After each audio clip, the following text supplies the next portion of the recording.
Friends, it was February 2, 1992. A boy sat alone in Nepal's snow-covered Himalayan mountains. He'd been struggling to survive in these mountains for the previous 43 days. He had little food left and had plummeted to 25 kilograms. There was no human presence for miles in the Himalayas. The video and materials in this film are not copyrighted. I can't utilize the real, original footage because it's copyrighted, which could cause legal issues. To prevent these concerns, I do not utilize copyrighted content in my videos. He'd heroically persevered in these frigid highlands for 43 days, but his strength was fading. He feared that his body would soon be buried beneath the snow. Before we get into what happened next, let me give you the full tale about this child. His name was James Scott. James was 23 years old and resided in Australia. He was studying to be a doctor. But he had a dream, to go to Nepal, finish some of his medical training at a neighboring hospital, and help the needy. So, in December 1991, James traveled to Nepal with his companion Tim Hopper. Both began their medical training at a hospital in Kathmandu. The two friends were quite thrilled. During this time, they developed a strategy. Nepal, like Pakistan, boasts some of the world's highest mountains.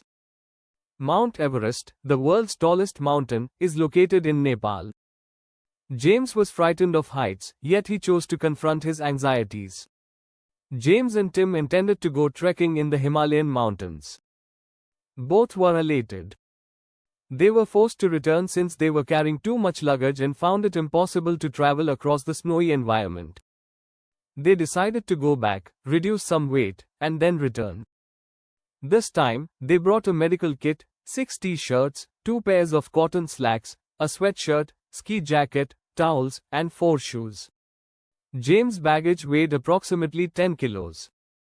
They went out again to follow the Helambu Trail. Along the route, they encountered other hikers. Everything appeared fine until Tim, James' companion, developed significant leg discomfort and was unable to continue. James said Tim farewell and left alone. However, at this point, James committed 2 huge mistakes. 1. He gave Tim the newer, easier-to-read map while keeping the old, difficult-to-read one for himself. Tim only needed to return, thus he didn't need a map. James, who was continuing ahead, required a clearer map. 2. They had only one lighter. James handed it back to Tim. Tim was returning home, but James still required the lighter to survive. James had no idea he'd be stuck in the snowy Himalayas for 43 days. As he proceeded on, James encountered another Australian trekker named Mark. They chose to stay together. However, the weather got worse when snow started falling. James had been instructed to return as soon as possible if it snowed. They decided to part ways after talking about it. Mark traveled a different route, while James attempted to return the same way he came. But this is where James' difficulties started. He had an old map and it was snowing fiercely. His attempt to follow his footprints back failed because all tracks were buried in fresh snow. He was on the Gosainkunda trail and got lost. He wandered for 2 days, but the weather got worse. James soon sought refuge under a huge boulder. He had only a few chocolates to eat and prayed that a helicopter would come along and save him. Being a medical student helped him survive. To manage hypothermia and dehydration, he would check urine color, assess skin suppleness, and use towels to stay dry. Unfortunately, his situation worsened. When the chocolates ran out, he tried to eat pine leaves but was unable to digest them. Water was not a problem because a river and waterfall were close, but there was nothing to eat.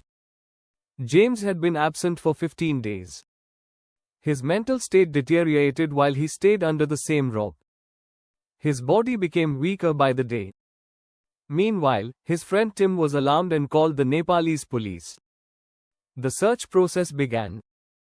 Tim also contacted James' family in Australia. Joanne, James' elder sister, expressed a desire to visit Nepal right away.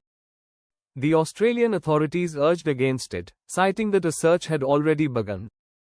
But she didn't listen.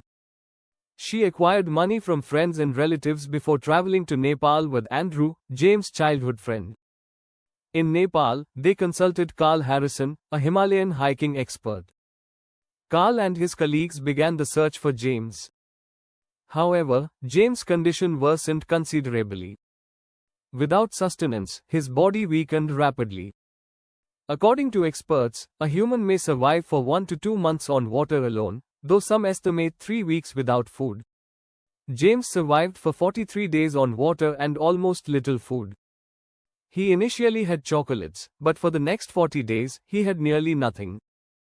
By day 40, James was too weak to walk normally. He attempted to walk for 2 hours but only made it 100 meters. He was certain he'd die there. He even sent a farewell card to his family. However, on the 43rd day, James noticed the sound of a helicopter. He was unable to rise, so he crawled out from beneath the boulder and waved his hands in the snow. He began hearing voices. It was already dark, and snow was covering everything, but local villages had heard about the missing youngster and were also looking for him. When James saw them, he embraced them fiercely.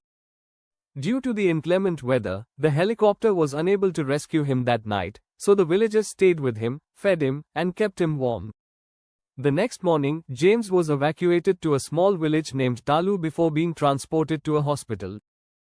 He spent 11 days recuperating. His sister and pals remained at his side.